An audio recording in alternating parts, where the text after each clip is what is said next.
But then Harold Love himself, he wrote to me from a municipal meeting that he was attending and said, "We need you now, Dee. And when I get back in Nashville, we'll help you to run," and which they did. He got the signatures on the certificate and took them down and registered me. And he came back and handed the paper to me. He says, now, the receipt to me. And he says, now all you have to do is run. Run. And that's what I did. I ran, see. And the thing about it is that I was then chief of surgery out at Riverside Hospital.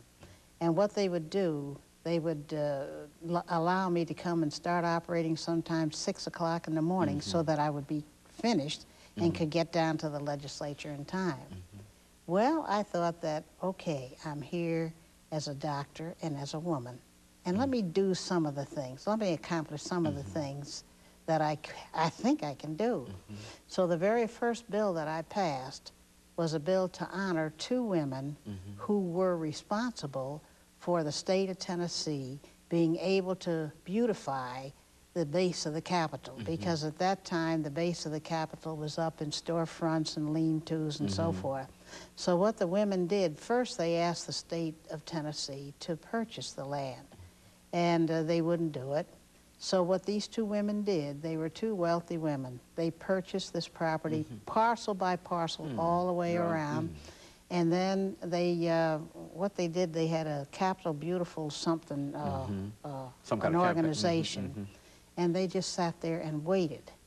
And they paid the taxes on the property. And I got this idea from, let me see, her name was Davis. She was a, I guess, I don't know what you call it, but at any rate, she had a lengthy article in a paper one Sunday, which gave me that idea. Louise Davis, her name was. And so after a while, the state of Tennessee, I said the state of Tennessee woke up to its senses and understood that they needed to beautify the base of the Capitol. So that they started purchasing this land, and the first building to be put up there as a result of their action was the state Supreme Court. And all they had to honor these women was just a little brownstone plaque on the cornerstone saying about how they got this land. So the first thing I got up there, remembering what Louise Davis did, I said these women need to be honored better than they had been honored.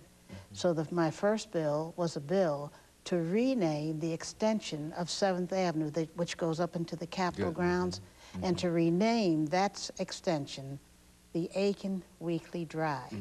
And that bill passed. Well, I got real bold and brave. I said, if I could do that, I could do something else. So then the very next bill that I authored was a bill to say to the state of Tennessee that in the month of February, that the state of Tennessee would also honor Black Americans. African-American history. Yes, yes. Very good. And so that was set up, and it was, and I said as a reason for setting this time aside, so that it would give Tennesseans a chance to understand and to know African Americans. And I said that if you know a group of people and know where they came from, what they have been through and all like that, you may not fall in love with them, but you can never again hate them. And that bill passed. Well, then, of course, the next thing was my Waterloo. I decided that since I'm a surgeon and a physician here in the legislature, let me do something for my own profession. And that was in 1967.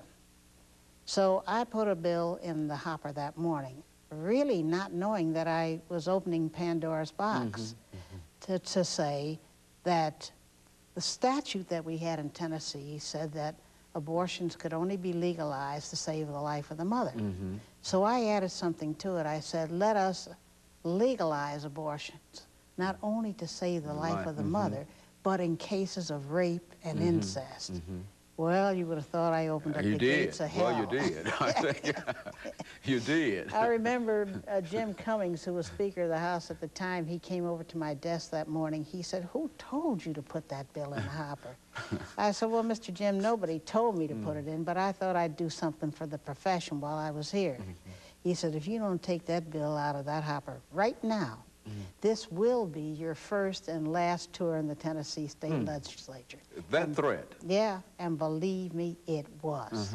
But they did me the dignity of allowing my bill to come out on the floor of the lower house one time for me to explain it and defend it. The bill came to within 2 votes of passing. So now what we're dealing with on a federal level it's the same thing. Not only to save the life of the mother, but in cases of rape and incest. And just think it went all the way back.